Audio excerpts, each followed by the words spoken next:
오늘 돈과 진심 사이라는 제목을 가지고 하나님 말씀 증거하도록 하겠습니다. 여러분, 진심은 어디에 담겨 있죠? 마음, 거기도 담겨져 있고, 말, 거기도 담겨져 있다고 생각합니다. 그러나 진짜 진심은 돈을 쓰는 곳에 담겨져 있습니다. 제가 한 말이 아닙니다. 마태복음 6장 21절에 보면 이런 말씀을 예수님께서 우리에게 하고 계시죠. 다 같이 읽어볼까요? 시작. 내 보물이 있는 그곳에는 내 마음도 있느니라. 네, 내 보물이 있는 곳에 내 무엇도 있다? 마음도 있다는 것입니다. 예수님께서 우리에게 하신 말씀이라는 것이죠. 네, 제가 아무리 생각해봐도 예수님의 말씀은 여전히 진리라고 생각합니다. 제가 돈이 없던 서울에서 공부하던 시절 참 돈이 없었습니다만 분명히 돈은 없는데 카메라 렌즈는 늘어나기 시작했습니다. 그 당시에 제 마음은 사진에 있었거든요. 제 마음이 사진에 있으니까 그 관심을 가지고 자꾸 그런 일들, 그 일에 대해서 돈을 쓰게 되어 있다는 것이죠. 그러니까 자신이 마음이 있는 곳에 물질을 기꺼이 쓰게 되어 있다는 사실입니다. 예수님 말씀처럼 돈이 있는 곳에 내 심장이 있다는 말씀이 진짜라는 것이죠. 여러분, 우리가 물질주의 세계관 속에 있죠. 이 물질을 그러면 방만하게 두면 어떻게 될까? 하나님께서 이 땅을 창조하신 다음에 우리에게 물질 세계를 주시면서 다스려라 이렇게 말씀해 주셨다는 것입니다. 그냥 마음대로 사용해라 이렇게 말씀하신 것이 아니라 다스려야 될 것을 우리에게 설명해 주고 있다라는 사실이죠. 다시 말하면 책임을 가지고 물질 세계를 다스려야 한다. 책임을 가지고 관리해야 된다. 그렇게 말씀해 주셨다는 것이죠.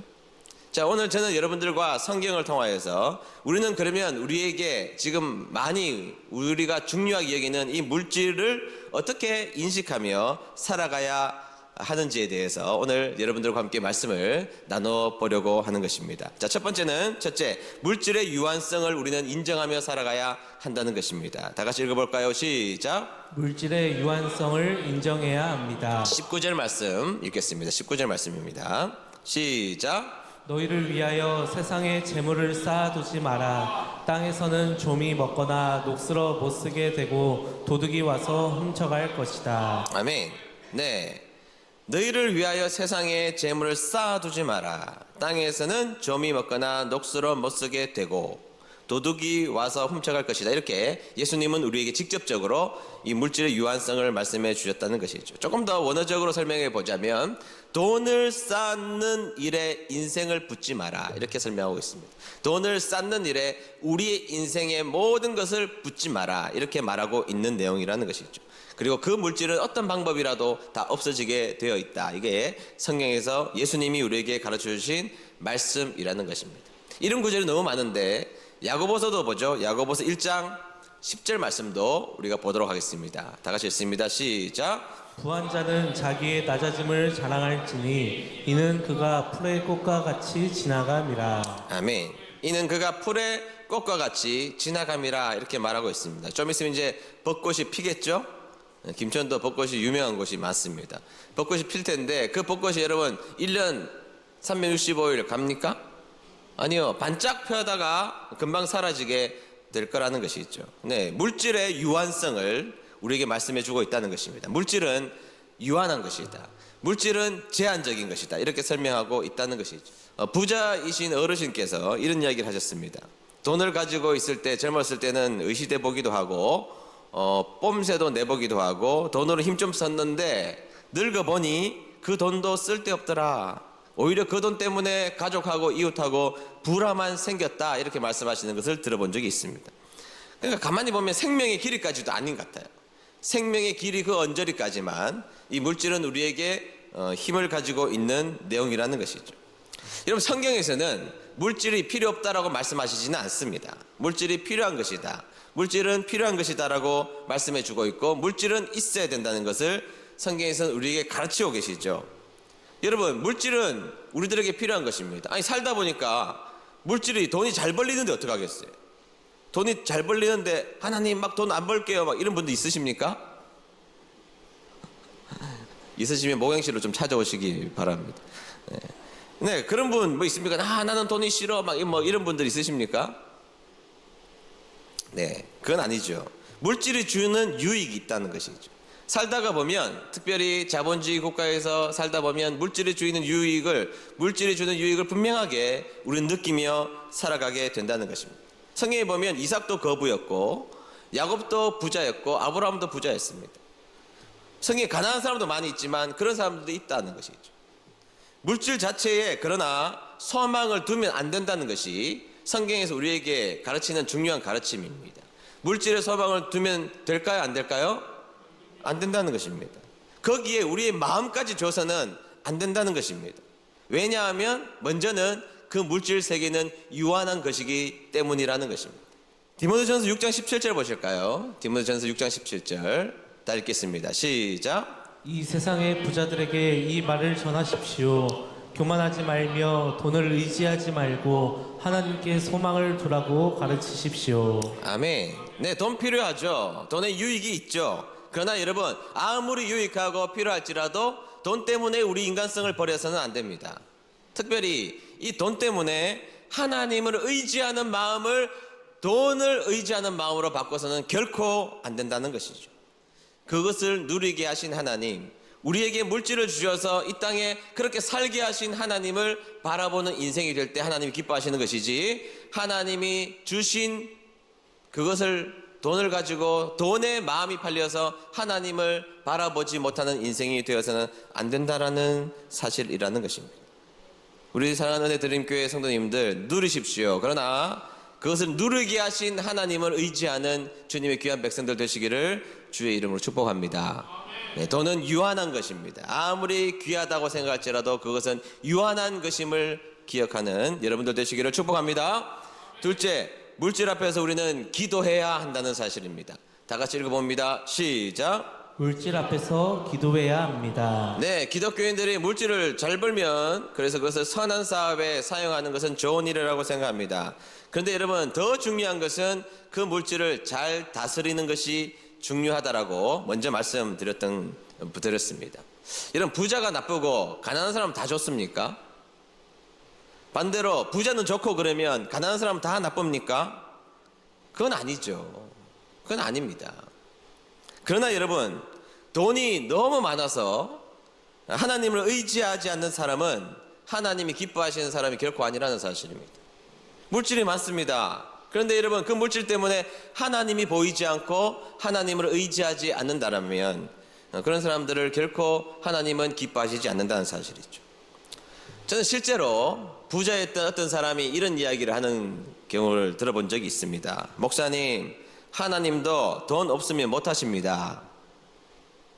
그따위 이야기를 하더라고요. 듣는데 섬찟했습니다. 믿는 사람이거든요. 꽤 오래 다닌 사람입니다. 그런데 어떻게 목사 앞에서 이런 이야기를 합니까? 아니, 그런 마음이 있을지라도 그런 말을 어떻게 합니까? 하나님도 돈 없으면 못하십니다. 그런 법이 어디 있습니까? 그분은 분명히 자신의 인생에 부딪혔던 돈의 강력한 힘에 부딪혀서 하나님의 위치가 돈 아래에 있는 것이죠. 매우 위험한 행동이라는 것입니다. 살면서 돈의 위용에 놀란 것이죠. 그래서 하나님을 잊은 것입니다. 성경에서 하나님과 돈을 겸하여 섬길 수 없다. 돈은 가치 중립적인 것이 아닙니다. 윤리학에서 배운 것처럼 성경에서는 돈은 인격적인 존재라서 사람의 마음속에 하나님을 대체하게 하는 유일한 한 가지 돈입니다. 겸하여 섬길 수 없습니다. 그런데 그런 분들은 하나님도 돈 없으면 못한다는 것은 이미 돈이 하나님의 대체물로 사용하고 있었다는 사실이죠. 하나님을 잊은 것입니다. 문제죠? 반대로 여러분, 제가 세계 최고의 작가라고 하는 사람은 토스토옙스키라고 생각합니다. 그 사람이 지었던 가난한 사람들이라는 작품이 있습니다. 그 책에 보면 가난한 하급 관리원 마카르라는 사람이 등장하죠. 그 다음에 젊은 여자였던 바르바라라는 여자가 서로 편지를 주고받는 형식으로 진행이 되는데, 둘 다 가난합니다. 이 바카르가 지독히 가난해서 자신의 가난한 상황을 이렇게 묘사하더군요.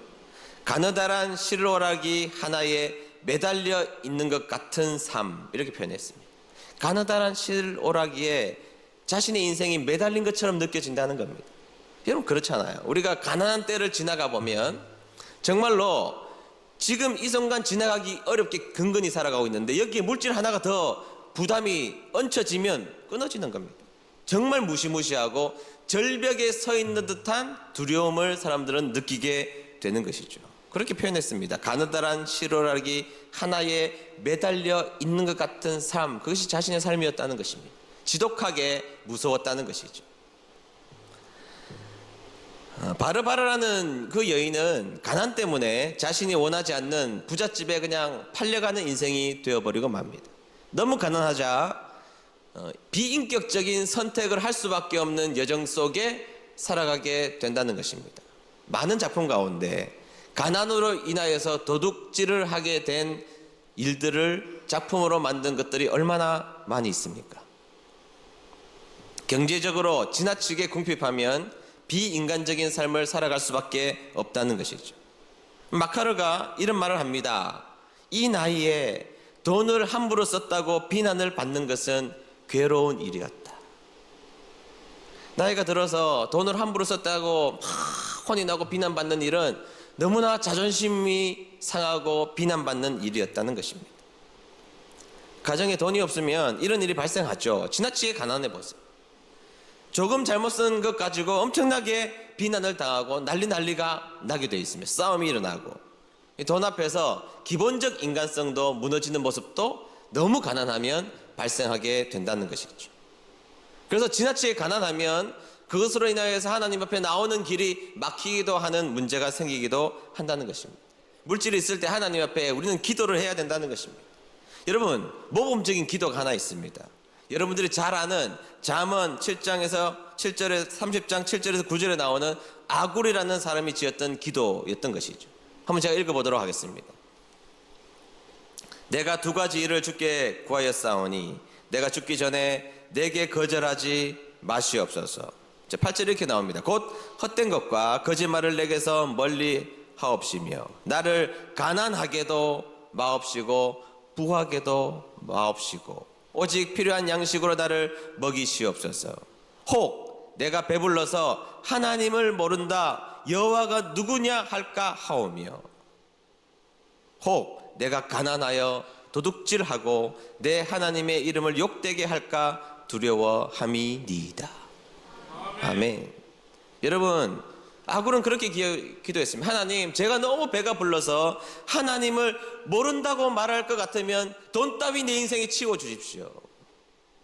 얼마나 배짱 있는 기도입니까? 내 인생에 무지막지한 돈이 많이 들어와서 그것 때문에 하나님을 잃어버릴 것 같으면 그 물질을 내게서 치워주십시오. 그러나 하나님, 내가 너무 가난해서 비루해지거나 그것으로 말미암아 하나님을 욕되게 하지 않을 만큼 나에게 물질을 달라고도 기도하고 있는 내용이라는 것이죠. 얼마나 멋진 기도입니까? 여러분, 우리가 살다 보면 돈 때문에 교만하기도 하고 너무 없어서 하나님 앞에 나오는 그 걸음들이 힘들어지는 인생이 되기도 한다는 것입니다. 그러니까 여러분, 우리에게 주어진 그 물질 앞에 있을 때 그 물질을 위해서 물질 앞에 놓여있는 나의 인생을 위해서 기도해야 됩니다. 하나님, 물질이 내 인생에 많이 주셔서 감사합니다. 그러나 이것이 하나님을 대체할 수 없음을 알게 도와주십시오. 하나님, 제 인생에 물질이 없습니다. 없음으로 말미암아 하나님의 앞에 나아가는 길이 막히지 않도록 하나님 나에게 물질을 허락해 달라고 기도하는 여러분 되시기를 축복합니다. 중요한 것은 물질 앞에서 기도하는 인생이 되어야 한다는 것입니다. 물질이 하나님을 막아서지 않게 도와주시고 하나님, 내 인생의 우선순위의 첫 번째 자리에 하나님을 둘 수 있는 저희들이 될 수 있도록 기도하는 여러분 되시기를 축복합니다. 그 고백을 위해서 우리는 하나님 앞에 기도하여서 하나님의 뜻을 알고 그 물질 앞에서 당당하게 서 있는 저와 여러분 되시기를 주의 이름으로 축복합니다. 셋째, 물질로 하나님께 영광이 되도록 살아야 한다는 것입니다. 다 같이 읽어볼까요? 시작. 물질로 하나님께 영광이 되도록 살아야 합니다. 네, 본문 6장 20절 상반절 보도록 하겠습니다. 시작. 그러므로 너희의 재물을 하늘에 쌓아두어라. 하늘에서는 좀이 먹거나 녹슬지 않으며 도둑이 들어와 훔쳐가지도 못할 것이다. 아멘. 그러므로 너희의 재물을 어디에 쌓아두어라? 하늘에 쌓아두어라. 그리고 여러분, 이 얘기를 하고 중간에 갑자기 눈 이야기하고 다시 물질 이야기합니다. 가치관이라는 거예요. 가치관. 그 관점을 가지고 있는 것이 가치관이라는 이야기에서 중간에 눈에 대한 이야기가 나오고 다시 돈, 눈에 대한 이야기, 돈 이렇게 나오고 있거든요. 여러분, 하나님 나라를 위해서 사용하면 하나님은 그것을 쌓아두신다는 예수님의 말씀인 것이죠. 우리가 예수님을 믿는다면 예수님의 이 말씀도 역시 믿는 사람이라는 것인데, 우리가 하나님 나라를 위해서, 하나님을 위해서 사용하면 하나님은 그것을 하늘나라에 쌓아두신다는 것입니다. 그러면 여러분, 솔직하게 이 말을 정확하게 설명하자면, 영혼의 관점에서 보면 하나님 앞에 사용한 물질만이 나의 것이 됩니다. 영혼의 관점에서 보면 하나님을 위해서 사용한 것만이 내 것이 된다라는 사실이라는 것이죠.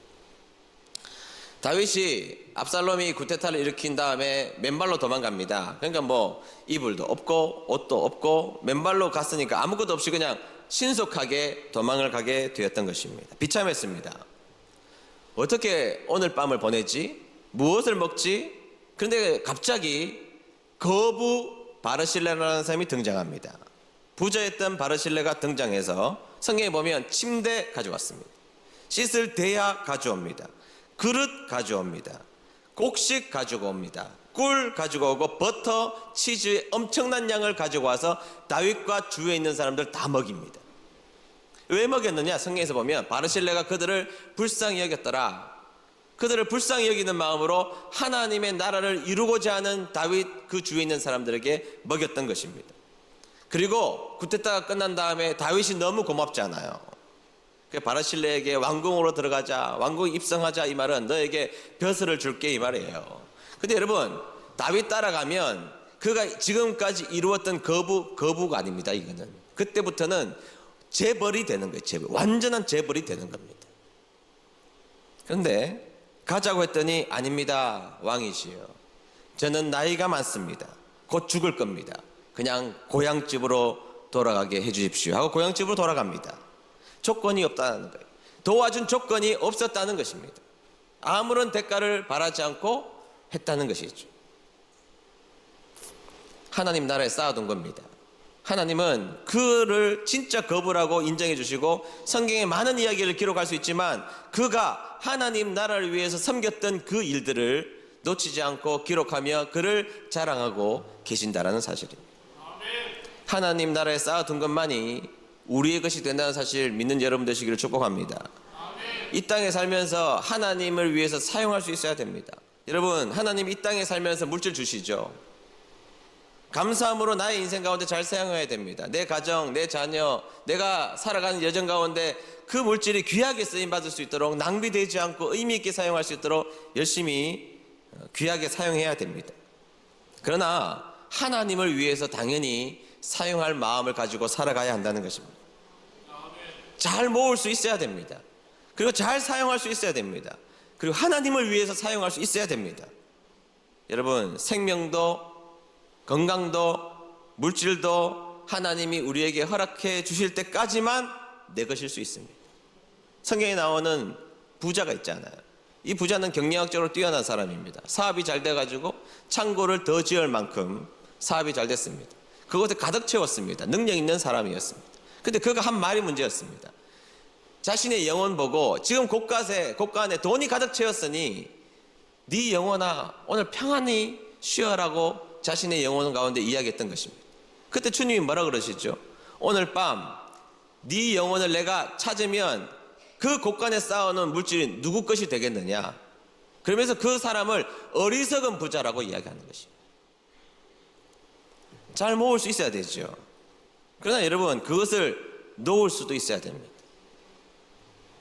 생명도 물질도 모든 것도 하나님이 허락해 주시는 그때가 있다는 것입니다. 그때가 오기 전까지는 정말 의미 있게 사용해야 되고 쓰임받아야 된다는 것이죠. 어느 목사님, 원로 목사님이 은퇴하시고 쓰신 글이 있습니다. 그 글을 좀 여러분들과 나누려고 합니다. 한번 들어보시죠. 나이 들어 병든 몸 되어 보셨습니까? 어느 누가 보양식이요, 영양식이요 하면서 받들어 모실 사람이 있나요? 녹두죽이요 깨죽이요 하며 정성을 다해 끓여 올 딸이나 며느리가 있습니까? 더욱이 대소변 받아내고 속옷 갈아입혀줄 사람들이 있을까요? 시대가 변해도 너무 변했습니다. 그러나 자식들은 그 일을 하지 못해도 멋들어지게 당신의 비위를 정확하게 맞춰줄 놈이 있습니다. 대소변 받아주는 일, 죽 끓여 대령하는 일, 빨래 해주는 일, 시간 따라 약 먹여주는 일, 자식도 싫어하는데 어느 누가 그렇게 돌보아 준단 말입니까? 그런데 있습니다. 김서방입니다. 김서방은 돈을 말하는 것입니다. 김서방은 별걸 다 해줍니다. 그리고도 불평도 하지 않습니다. 그래서 김서방 함부로 빌려주지 말아야 합니다. 그놈은 일단 나가면 다시 돌아올 줄 모르는 놈입니다. 그러니 누구도 찾지 못하는 곳에 꽁꽁 숨겨 놓으십시오. 김서방 있는 척도 하지 마십시오. 누가 김서방의 안부를 묻걸랑 모른다고 말하십시오. 풀어주면 끝입니다. 그러나 그 김서방도 풀어줄 때가 있습니다. 인생의 종착역이 머지 않았구나 느껴질 때 좋은 곳 찾아가라고 풀어줘야 합니다. 유익한 곳으로, 불쌍한 인생들이 있는 것으로, 등록금을 내지 못하는 학생들에게 하나님이 사랑하시는 교회로 풀어줘야 합니다. 세상에 살 때는 김서방처럼 좋은 것이 없지만 김서방 놓지 않고 하나님 앞에 가는 것은 큰 화가 됩니다. 그러므로 종착역이 가까워졌구나 할 때 김서방을 빨리 하차시켜야 합니다. 그런데 내 인생의 종착역이 어디인지 아는 사람은 아무도 없습니다. 그래서 우리가 인생을 살아가면서 그 소중한 김서방을 잘 사용하시고 그리고 잘 풀어주셔서 예수님보다 김서방 더 좋아하다가 인생 망치지 마시고 예수님을 위해 김서방 사용하여 하나님이 기뻐하시는 사람이 되십시오. 원로 목사님의 글입니다. 여러분 얼마나 멋진 균형감이에요. 이 목사님이 살면서 물질이 필요 없다라고 말씀하시지 않잖아요. 물질의 의미, 물질의 소중함에 대해서도 이 목사님이 우리에게 설명해 주고 있는 것입니다. 그러나 이 물질에 얽매여서 돈의 종로로 타는 인생이 되는 것은 비참한 인생이라는 것도 같이 우리들에게 말씀해 주고 있다는 사실입니다. 여러분, 물질에 얽매여서 물질의 종이 되면 사람들하고 의상합니다. 물질의 종이 되면 한 사람의 인격체가 무너진다는 것도 얼마든지 볼 수가 있습니다. 물질 앞에 사람들이 얼마나 비굴해진다는 것도 볼 수 있다는 사실입니다.